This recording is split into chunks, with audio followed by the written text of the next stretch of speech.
आज श्रवण करें शीतला माता की व्रत कथा। किसी गांव में एक वृद्ध महिला रहती थी। उसके एक बेटा था। वह बहुत गरीब थी। उसके घर में कई बार खाने को भी कुछ नहीं रहता था।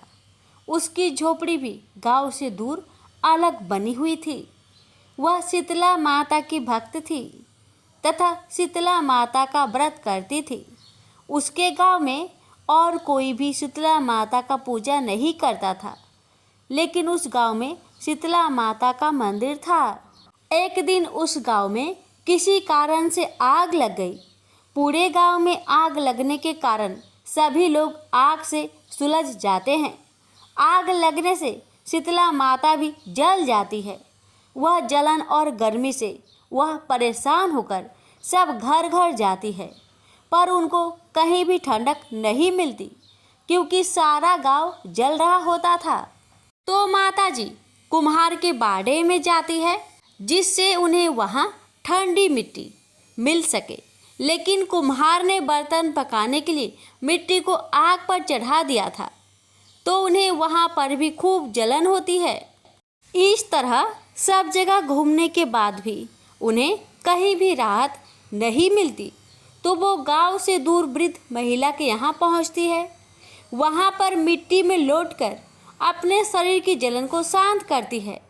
इसके बाद थोड़ी देर आराम करने के बाद जब थोड़ी जलन कम हो जाती है, तो वह उस महिला से खाने के लिए खाना मांगती है। और महिला कहती है, मैं बहुत गरीब हूँ, मैंने कुछ भी खाना खाने को नहीं बनाया। इस पर वह बोली कि कुछ भी ठंडा बासी खाना हो तो मुझे दे दो। इस पर महिला को लगता है कि माताजी उसकी हंसी उड़ा रही है। तो महिला बोलती है कि माताजी, मुझ गरीब के पास कुछ भी नहीं है, कल की बासी ज्वार की रोटी रखी हुई है। इस पर माताजी बोली कि जो है वही दे दो। खाने के बाद माता ने दही मांगा, तो इस पर महिला बोली, मेरे पास छाछ है, आप कहो तो ले आऊं। छाछ को पीकर उनको आराम मिला। शीतला माता जाते हुए उसको आशीष दिया कि जिस तरह तूने मुझे शांति और आराम दिया, वैसे ही तुझे भी शांति प्राप्त हो। ऐसा कहकर उन्होंने एक लात मारकर उस झोपड़ी को आलीशान महल में बदल दिया। किसी गांव वाले ने राजा से शिकायत कर दी कि पूरा गांव जल गया, लेकिन महिला की झोपड़ी सुंदर महल में बदल गई। उसको लगा कि जरूर महिला ने कोई जादू टोना करके ऐसा किया है। ऐसा सुनकर राजा ने महिला को अपने दरबार में बुलाया और पूछा कि जब सारा गांव जल गया तो तेरी झोपड़ी कैसे बच गई और महल कैसे बन गई, बता तूने क्या किया। तो वो वृद्ध महिला हाथ जोड़कर बोलती कि महाराज, मैंने तो कुछ नहीं किया। कल जब सारे गांव में आग लग गई तो शीतला माता भी जल गई थी और मेरी झोपड़ी गांव के बाहर होने के कारण जल नहीं पाई। तो ठंडा स्थान ढूंढते ढूंढते शीतला माता मेरी झोपड़ी में आराम करने आई। फिर उन्होंने खाना मांगा, लेकिन मेरे घर तो कुछ भी नहीं था। मेरे पास तो बासी ज्वार की रोटी और मीठा पड़ा हुआ था। वो मैंने उन्हें परोस दिया, जिससे उनकी भूख शांत हो गई। तो उन्होंने मुझे आशीर्वाद दिया कि जैसा सुख और शांति तूने मुझे दिया, वैसे ही सुख शांति तुझे भी मिले। और अंत में जाते जाते उन्होंने मेरी झोपड़ी को महल में बदल दिया। इसलिए यह सब चीज़ें मुझे शीतला माता की कृपा से मिली हुई है। उसी दिन से राजा ने पूरे गांव में मुनादी करवा दी कि होली के बाद आने वाली सप्तमी को शीतला सप्तमी का व्रत बसोरा के नाम से जाना जाएगा और एक दिन पहले का बना हुआ ठंडा बासी खाना खाएंगे। और उस दिन से सब शीतला माता की पूजा करते और बासी खाते हैं। इस कथा को पढ़ने से घर की दरिद्रता का नाश होने के साथ ही सभी मनोकामना पूरी होती है। इस कथा को सप्तमी हो या फिर अष्टमी हो, दोनों दिन श्रवण किया जाता है। प्रेम से बोलिए शीतला माता की जय। पथवारी माता की कहानी।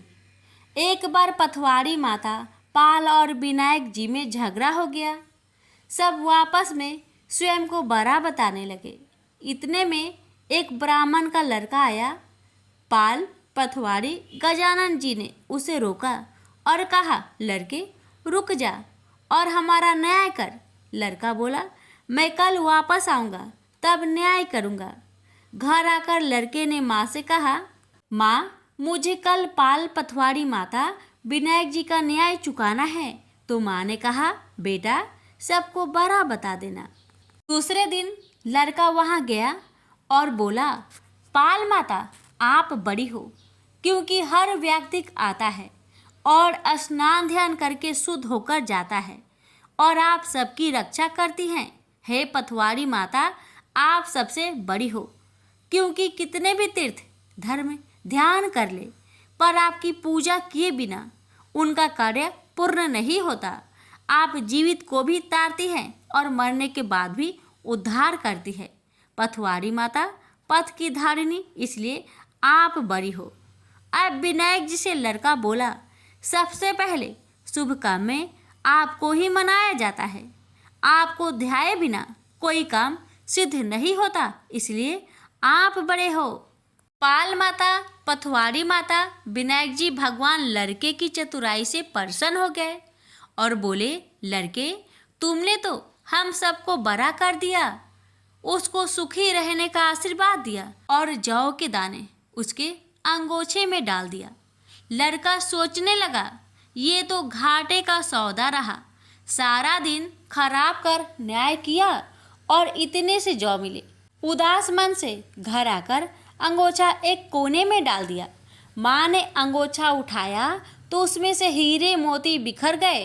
तो माँ बोली, बेटा न्याय करके क्या लाया है? लड़का बोला, माँ कोने में जो पड़ा है देख लो। वहाँ गई, देखा हीरे मोती का ढेर लगा है, हीरे मोती जगमगा रहे हैं। माँ अत्यधिक प्रसन्न हो गई। माँ ने बेटे को बुलाया और कहा, बेटा आज तो पाल माता पथवाड़ी माता विनायक जी भगवान आज तो हम पर प्रसन्न हुए हैं। माँ बेटे बहुत प्रसन्न हुए। हे भगवान, जैसा पाल माता पथवाड़ी माता विनायक जी भगवान ने लड़के को दिया, वैसे सबको देना। कहानी कहने सुनने हुक्कर भरने वालों को सुख समृद्धि धन्य धान्य देना। प्रेम से बोलिए, पाल पथवाड़ी विनायक भगवान की जय।